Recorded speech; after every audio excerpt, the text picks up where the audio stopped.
रामभक्त हनुमान को कई नामों से जाना जाता है, जैसे मारुति नंदन, पवन पुत्र व संकटमोचन आदि।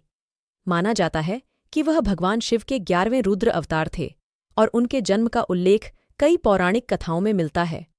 इस कहानी में हम हनुमान जी के जन्म से जुड़ी ऐसी ही एक प्रचलित कथा बता रहे हैं। हनुमान जी के जन्म की कथा बहुत रोचक है।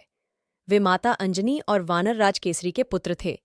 माना जाता है कि उनका जन्म कोई साधारण संयोग नहीं था, बल्कि देवतागण, नक्षत्र और सारे भगवान के आशीर्वाद से पृथ्वी से पाप का विनाश करने के लिए हुआ था।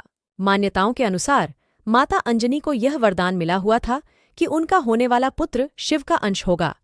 इसके अलावा एक मान्यता यह भी है कि जब बजरंगबली का जन्म हुआ था, उसी समय रावण के घर भी एक पुत्र ने जन्म लिया था। यह संयोग दुनिया में अच्छाई और बुराई का संतुलन बनाए रखने के लिए हुआ था।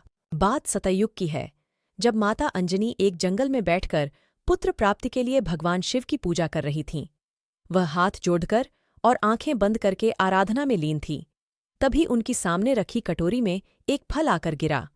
माता अंजनी ने जब उस फल को देखा तो उन्होंने उसे प्रसाद समझकर सेवन कर लिया।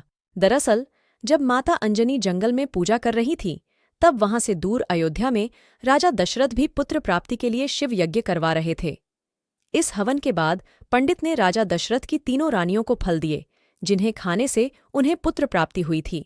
इन्हीं फलों में से एक छोटा सा अंश एक पक्षी उठाकर ले गया, जिसे उसने बाद में माता अंजनी के सामने रख दिया। इस प्रकार भगवान शिव के आशीर्वाद से हुआ था केसरी नंदन हनुमान का जन्म।